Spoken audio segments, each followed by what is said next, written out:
Have you ever wondered if the world around you could bend to your will, not through force, but through something deeper, something spiritual? In the stillness of the night, when everything quiets and the weight of the world rests lightly upon our shoulders, a question arises in the heart. Is reality truly as fixed as it seems, or is there a deeper power that governs what we perceive?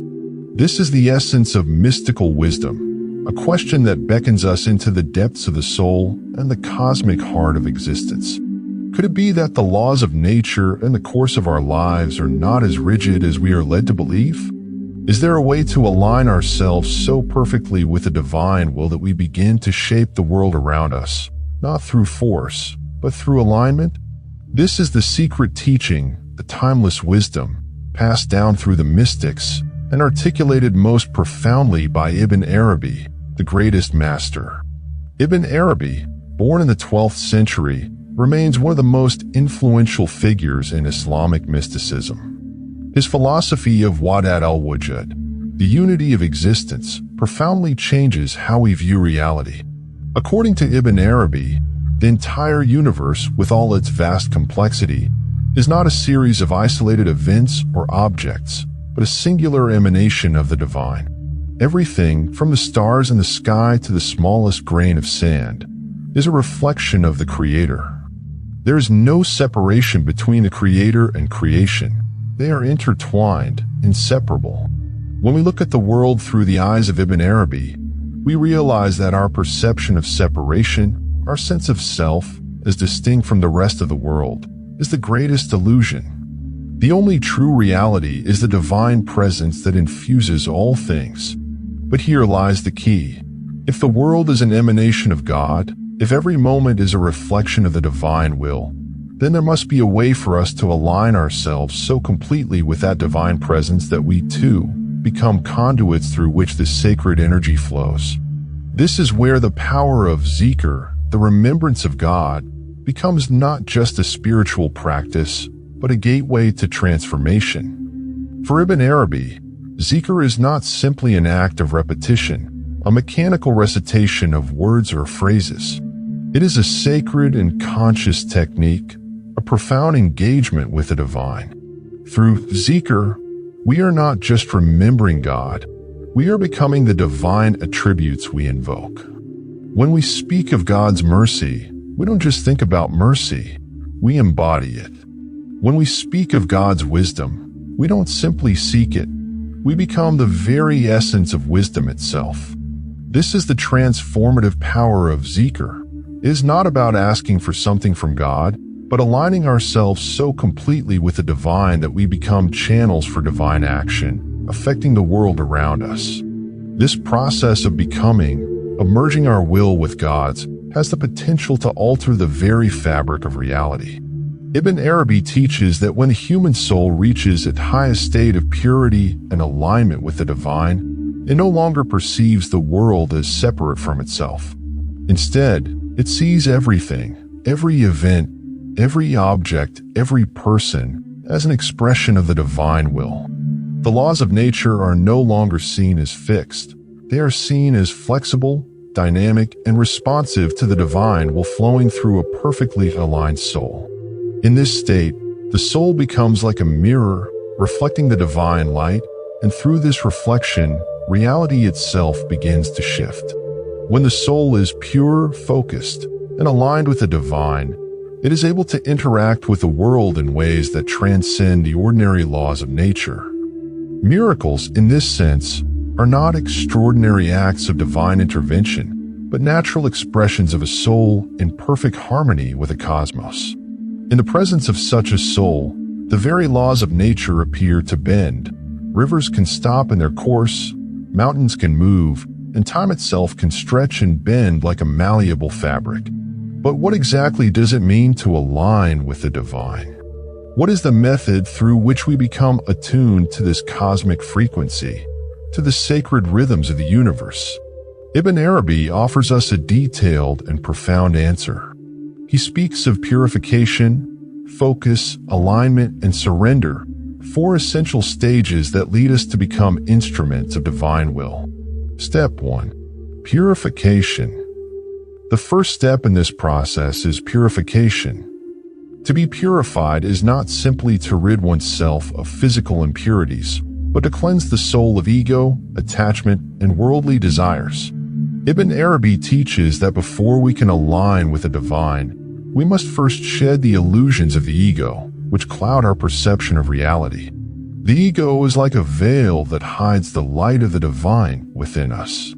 We are often so attached to our personal desires, our fears, and our sense of self-importance that we cannot hear the divine whisper calling us toward truth. To purify ourselves, we must surrender our attachments, our desires for control, and our need for recognition. Purification is also a mental and emotional process. Our minds must be cleared of distractions, and our hearts must be emptied of resentment, anger, and attachment. Only then can we open ourselves fully to the divine presence that resides within and around us. Purification is not a one-time event. It is an ongoing process of becoming increasingly transparent to the divine. Each moment of purification brings us closer to our true nature, the divine essence that is our birthright. Once we have purified ourselves, the next step is focus and concentration. Ibn Arabi emphasizes that the heart is the center of spiritual consciousness.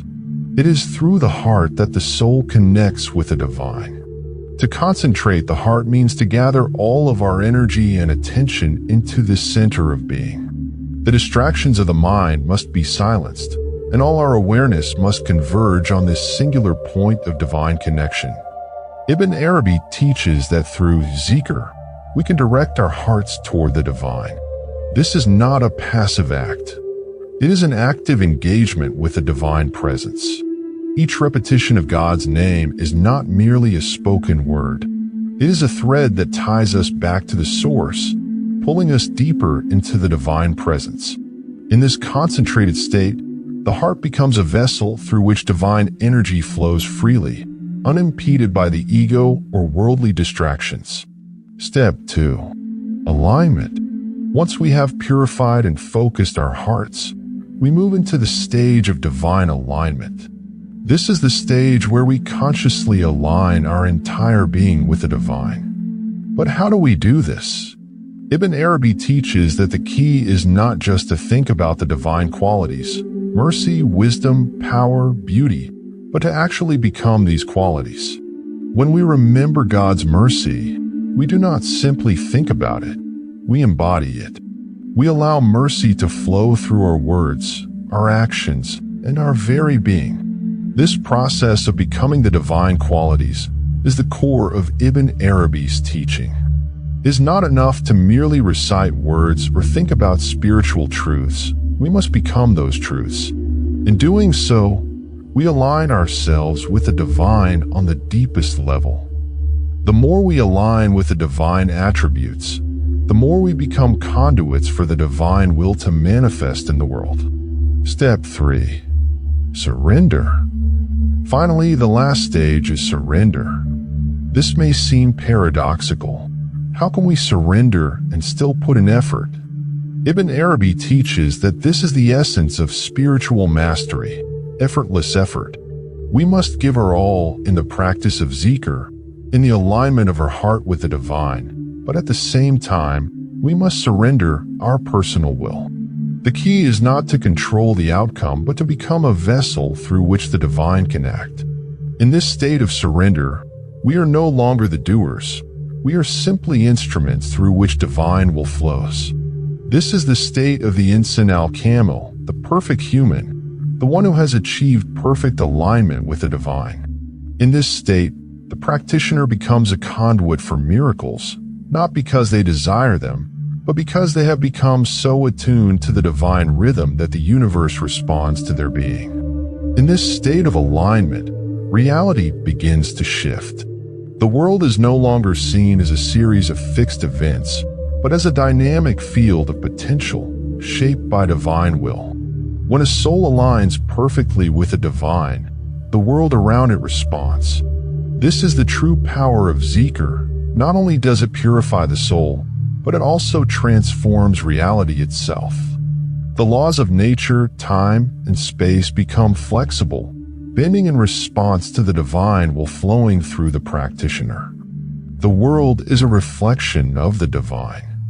When we align with that divine, we begin to see the world not as separate from us, but as an expression of our deepest spiritual connection. Reality itself begins to bend in accordance with the divine frequencies we embody. If you felt the power of these words, if you sensed a calling within your heart to delve deeper into the mysteries of divine remembrance, then join us on this journey. Like, subscribe, and continue with us as we explore the timeless wisdom of Ibn Arabi and other great mystics. But the power of Zikr goes far beyond individual transformation. Ibn Arabi teaches that when a person's consciousness reaches a certain level of purity and alignment, they no longer exist as separate individuals. They become instruments through which divine will can manifest in the world. The laws of nature are no longer rigid structures, but malleable forms that can be shaped by the will of God flowing through a perfectly aligned human soul. This is why Ibn Arabi speaks of the Insan al-Kamil, the perfect human, a being whose soul is so in tune with the divine that they are able to witness and influence the flow of creation itself. In the presence of such a person, the very fabric of reality seems to warp. Miracles happen not as extraordinary events, but as natural extensions of the divine will.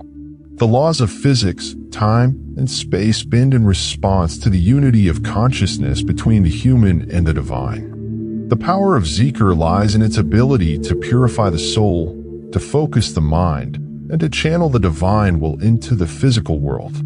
Ibn Arabi teaches that to truly align oneself with the divine, one must undergo a process of deep purification. The ego must be dissolved, personal desires must be relinquished, attachments to worldly outcomes must be surrendered. Only when the self becomes transparent, when it ceases to interfere with the flow of divine will, can the soul become a vessel through which miracles can manifest. The first step in this process is purification. It is a purification of the body, the heart, and the mind. Without purification, the energy of Zikr cannot flow freely. The mind must be cleared of distractions, the heart emptied of attachments, and the ego dissolved. This process allows the practitioner to become transparent, to exist as a clear channel through which divine light can pour. Next comes focus and concentration. Ibn Arabi teaches that the mind and heart must be unified in their focus on the divine. This is not a passive form of remembrance, but an active, concentrated effort to merge one's consciousness with the essence of God. It is in this state of focused concentration that the practitioner becomes one with what they remember, whether it be the mercy, power, or wisdom of God. Once the soul is purified and the mind is focused, the practitioner moves into the final stage of divine alignment. This is where the individual surrenders their personal will to the divine, allowing God's will to flow through them without resistance. In this state, the practitioner becomes like a perfectly tuned instrument, ready to be played by the hands of the divine. As Ibn Arabi beautifully expresses, when the self is no longer present, the divine is everywhere. It is only when the self disappears that the divine will can manifest fully. In this space of complete surrender and divine alignment, the practitioner's reality begins to shift. The material world responds to their consciousness, bending to the will of the divine. Rivers stop in their course, mountains move, time and space become fluid. These are not miracles in the traditional sense, but natural expressions of a being whose soul is perfectly aligned with the cosmic rhythm of existence. The world around us is not as fixed as we think. The illusion of separation between the self and the divine is just that, an illusion. In truth, the world is a vast interconnected web of divine presence, and through the act of remembrance, we can learn to weave ourselves into this web, becoming active participants in the ongoing creation of the universe. But why does this matter for you today, right now? The teachings of Ibn Arabi are not just historical curiosities, they are invitations. invitations to dive deep into your own soul, to explore the divine presence that resides within you, to align your heart with the greater cosmic forces, and to become an instrument of divine will. For in this alignment, not only will your inner world transform, but the very reality around you will begin to reflect the divine light that shines from within. So take a moment now. Breathe deeply. Focus your heart and mind. What do you wish to remember? What divine quality do you wish to embody? Mercy, wisdom, love, power? Remember, when you focus your soul on the divine, you are not simply speaking words. You are becoming what you remember. If you found this journey through the heart of Ibn Arabi's teachings enlightening, then please consider liking and subscribing to join us on future explorations into the depths of spiritual wisdom. May the divine light guide your path, and may your heart remain open to the infinite possibilities that lie